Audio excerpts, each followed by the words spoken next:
अस्सलाम वालेकुम दोस्तों, उम्मीद है कि आप लोग सब खैरियत से होंगे और ठीक ठाक होंगे। दोस्तों आज की वीडियो बहुत इंटरेस्टिंग होने वाली है। दोस्तों एक ईसाई पादरी जिसको सब कुछ इस्लाम के बारे में पता चला कि इस्लाम एक बरहक मज़हब है, तो उसने सरेआम एक स्टेज पर ईसा अलैहिस्सलाम और मरियम अलैहिस्सलाम के मुजस्मे को उठाकर और उसको कुल्हाड़ी से टुकड़े टुकड़े कर दिया। तो दोस्तों वीडियो बहुत इंटरेस्टिंग है, आइए वीडियो की जानिब बढ़ते हैं और इसी बारे में डॉक्टर जाकिर नाइक का बहुत बेहतरीन सा बयान है। तो दोस्तों वीडियो को लाइक और शेयर करना मत भूलिए।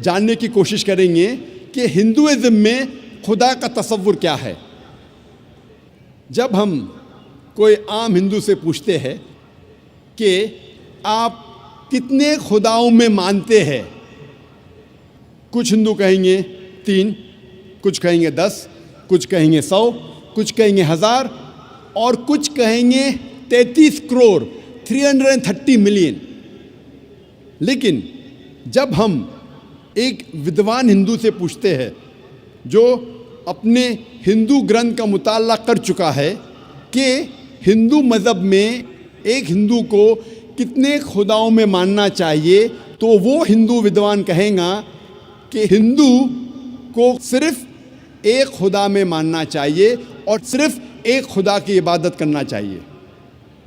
लेकिन आम हिंदू वो एक फ़लसफ़े में मानते हैं जिसे कहते हैं पैंथीइज्म। पैंथीइज्म के मानी सब कुछ खुदा है, और आम हिंदू ये मानता है कि सब कुछ खुदा है। पेड़ खुदा है, सूरज खुदा है, चांद खुदा है, इंसान खुदा है, सांप खुदा है। हम मुसलमान ये मानते हैं कि सब कुछ खुदा का है। पेड़ खुदा का है, चांद खुदा का है, सूरज खुदा का है, इंसान खुदा का है, सांप खुदा का है। तो जो अहम फ़र्क आम हिंदू और आम मुसलमान में है कि आम हिंदू कहता है कि सब कुछ खुदा है और आम मुसलमान कहता है सब कुछ खुदा का है। ये अहम फ़र्क सिर्फ का है। अगर इस का के फ़र्क को मिटाएंगे तो हिंदू और मुसलमान एक हो जाएंगे। और इस फ़र्क को कैसे मिटाया जा सकता है? जिस तरीके से कुरान में लिखा है, सूरह इमरान सूरह नंबर 3 आयत नंबर 64 में, तालो इला कलिमतिन सवाइम बैना बैनकुम, आओ उस बात की तरफ जो आप और हम में यकसा है। सबसे पहली बात, अल्लाह नाबुद इल्लल्लाह, कि हम सिर्फ एक खुदा की इबादत करें। अभी हम तहकीक करेंगे कि हिंदू मज़हब की किताब में खुदा का तसव्वुर क्या है। हिंदू मज़हब में एक अहम किताब है जिसका नाम है उपनिषद। जब हम पढ़ते हैं Chandogya Upanishad chapter number 6 section number 2 verse number 1, उसमें लिखा है एकम एविदित्यम। ये एक संस्कृत श्लोक है जिसके मानी है खुदा एक है, ईश्वर एक है, दूसरा नहीं है। लिखा है श्वेताश्वतर उपनिषद में अध्याय नंबर 6 श्लोका नंबर 9 में, नाचस्य कसिज जनिता न चदीपा, उस ईश्वर की कोई वालदेन नहीं है, कोई रब नहीं है। ईश्वर के कोई वालिद नहीं है, कोई वालदा नहीं है, ईश्वर के ऊपर कोई नहीं है। लिखा है श्वेताश्वतर उपनिषद में अध्याय नंबर 4 श्लोका नंबर 19 में, न तस्य प्रतिमा अस्ति, उस ईश्वर की कोई प्रतिमा नहीं है। प्रतिमा एक संस्कृत लफ्ज है जिसके मानी है अक्स। उस ईश्वर की कोई प्रतिमा नहीं है, कोई अक्स नहीं है, कोई फोटोग्राफ नहीं है, कोई पेंटिंग नहीं है, कोई पोर्ट्रेट नहीं है, कोई बुत नहीं है, कोई मूर्ति नहीं है, कोई स्टैच्यू नहीं है, कोई स्कल्पचर नहीं है। लिखा है न तस्य प्रतिमा अस्ति, उस ईश्वर की कोई प्रतिमा नहीं, कोई अक्स नहीं, कोई फोटोग्राफ नहीं, कोई पेंटिंग नहीं, कोई पोर्ट्रेट नहीं, कोई मूर्ति नहीं, कोई बुत नहीं, कोई स्टैच्यू नहीं, कोई स्कल्पचर नहीं। और हिंदू मज़हब में सबसे ज़्यादा पढ़ी जाने वाली किताब है भगवद गीता। भगवद गीता में लिखा है अध्याय 7 श्लोक नंबर 20 में, all those whose intelligence has been stolen by material desires, they worship demigods। मतलब जिसकी अकल दुनियावी चीज़ों के पीछे भागती है वो लोग खुदा के अलावा दूसरे किसी चीज़ की इबादत करते हैं। जब हम तफसीर पढ़ते हैं, कई भगवद गीता की तफसीर में लिखा है कि जो लोग की बुद्धि, जो लोग की अकल पैसे के पीछे भागती है या दुनियावी चीज़ों के पीछे भागती है, वो बुत परस्ती करते हैं, खुदा के अलावा दूसरी चीज़ की इबादत करते हैं। लिखा है भगवद गीता में अध्याय 10 श्लोक नंबर 3 में, वो लोग जानते हैं कि मैं लाफानी हूँ, वो लोग जानते हैं कि मैं जन्म नहीं लिया है और मैं सारे आलमीन का मालिक हूँ। हिंदू मज़हब में सबसे ऊंची किताब है वेद। अगर वेद और दूसरी हिंदू मज़हब की किताब में टकराव होता है तो हमें मानना चाहिए वेद। वेद हिंदू मज़हब की सबसे ऊंची किताब है।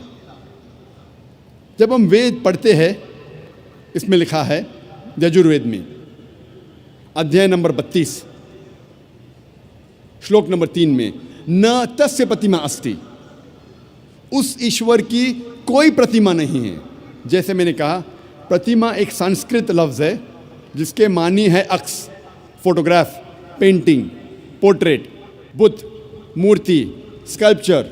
न तस्य प्रतिमा अस्ति, उस ईश्वर की कोई प्रतिमा नहीं, कोई अक्स नहीं, कोई फोटोग्राफ नहीं, कोई पेंटिंग नहीं, कोई पोर्ट्रेट नहीं, कोई बुत नहीं, कोई मूर्ति नहीं, कोई स्कल्पचर नहीं, कोई स्टैच्यू नहीं। लिखा है यजुर्वेद में अध्याय नंबर 40 श्लोक नंबर 8 में कि ईश्वर पाक है, उसका कोई अक्स नहीं। लिखा है यजुर्वेद में अध्याय नंबर 40 श्लोक नंबर 9 में, अंधात्म प्रविशन्ति या असंभूति मुपास्ते। अंधात्म मतलब अंधकार, प्रविशन्ति मतलब दाखिल होना, असंभूति मतलब वो चीज़ें जो नेचुरल है, जो कुदरती है। तो ये श्लोक में यजुर्वेद अध्याय नंबर 40 श्लोक नंबर 9 में लिखा है, वो लोग अंधकार में दाखिल हो रहे हैं, वो लोग जो असंभूति की इबादत करते हैं, जो कुदरती चीज़ों की इबादत करते हैं, मिसाल के तौर पे हवा, पानी, आग वगैरह। और ये श्लोक में आगे लिखा है, वो लोग और घोर अंधकार में दाखिल हो रहे हैं, वो लोग जो संभूति की इबादत करते हैं। संभूति की मानी इंसान की बनाई हुई चीज़ें, मिसाल के तौर पे टेबल, चेयर, बुत, मूर्ति वगैरह। कहाँ लिखा है? यजुर्वेद अध्याय नंबर 40 मंत्र नंबर 9 में। आगे जब पढ़ते अथर्ववेद में लिखा है किताब नंबर 20 अध्याय नंबर 58 मंत्र नंबर 3 में, देव महासी, महान है वो ईश्वर। और वेद में सबसे ऊंची मानने वाली वेद है ऋग्वेद। वेद 4 किस्म की होती है, ऋग्वेद, यजुर्वेद, सामवेद, अथर्ववेद। ये चारों में सबसे ऊंची वेद है ऋग्वेद। ऋग्वेद में लिखा है, किताब नंबर 1, अध्याय नंबर 164, मंत्र नंबर 46 में, एकम सत विप्र बहुधा वेदांते, सत्य एक है, सच एक है, ईश्वर एक है, और साधु संत और विद्वान इस ईश्वर को कई नामों से पुकारते हैं।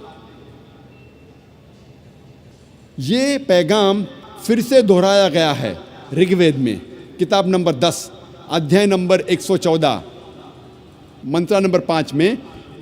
इसमें लिखा है कि खुदा एक है, ईश्वर एक है, ईश्वर एक है, लेकिन विद्वान, संत, साधु इस ईश्वर को कई नामों से पुकारते हैं।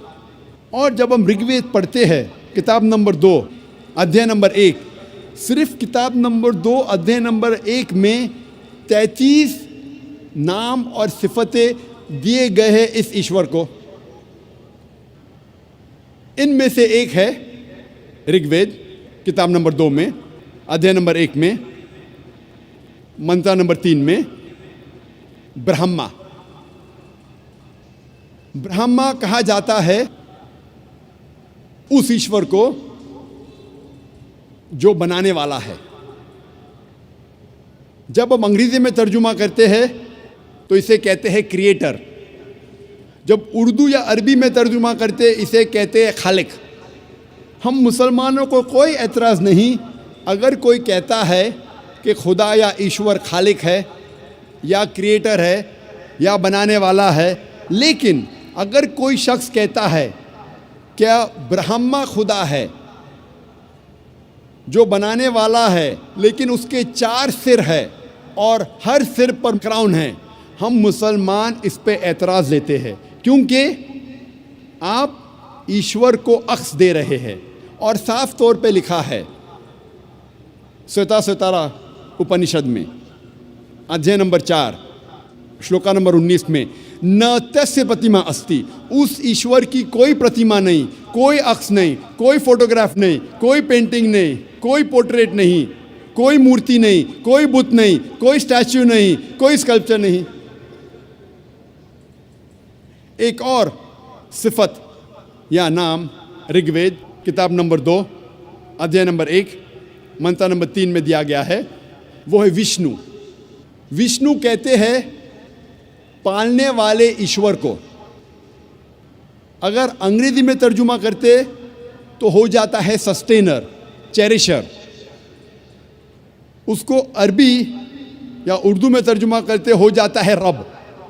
हम मुसलमानों को कोई एतराज़ नहीं अगर कोई कहता है कि खुदा या ईश्वर रब है, सस्टेनर है, चेरिशर है, पालने वाला है। लेकिन अगर कोई शख्स ये कहता है कि विष्णु पालने वाला खुदा है, पालने वाला ईश्वर है, और उस ईश्वर के 4 हाथ हैं जैसे इंसानों जैसे, और एक हाथ में चक्रा है और दूसरे हाथ में कौंच है, और वो पानी पे जा रहा है सांपों पे बैठकर, या हवा में उड़ रहा है एक परिंदा जिसका नाम है गरुड़ा पर, हम मुसलमान इस पर एतराज़ करते हैं क्योंकि आप खुदा को अक्स दे रहे हैं। और आप यजुर्वेद अध्याय नंबर 32 मंत्र नंबर 3 के खिलाफ जा रहे हैं, जिसमें लिखा है न तस्य प्रतिमा अस्ति, उस ईश्वर की कोई प्रतिमा नहीं, कोई अक्स नहीं, कोई फोटोग्राफ नहीं, कोई पोर्ट्रेट नहीं, कोई पेंटिंग नहीं, कोई बुत नहीं, कोई मूर्ति नहीं, कोई स्कल्पचर नहीं, कोई स्टैच्यू नहीं।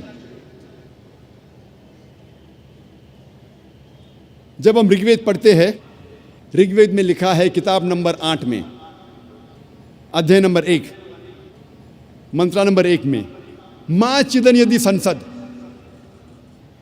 इबादत सिर्फ वो एक ईश्वर की करो, सिर्फ उसकी प्रशंसा करो। लिखा है ऋग्वेद में किताब नंबर 6, अध्याय नंबर 45, मंत्र नंबर 16 में, या एक इतमुश्ती ही, प्रशंसा सिर्फ वो एक खुदा की करो, सिर्फ उसकी इबादत करो। और हिंदू मज़हब में जो ब्रह्मा सूत्रा है, जो हिंदू मज़हब का कलमा है, वो है एकम ब्रह्म द्योत्या नास्ते, नेना नास्ते किंचन। भगवान एक ही है, दूसरा नहीं है, नहीं है, नहीं है, जरा भी नहीं है। There is only one God, not a second one, not at all, not at all, not in the least bit. जब हम हिंदू मज़हब की किताबों का मुताला करते हैं, हमें पता लगता है कि हिंदू मज़हब में लिखा है कि एक ही ईश्वर, एक ही खुदा की इबादत करो, जिसकी कोई प्रतिमा नहीं, जिसका कोई अक्स नहीं, जिसका कोई फोटोग्राफ नहीं, कोई पेंटिंग नहीं, कोई पोर्ट्रेट नहीं, कोई बुत नहीं, कोई मूर्ति नहीं, कोई स्टैच्यू नहीं, कोई स्कल्पचर नहीं।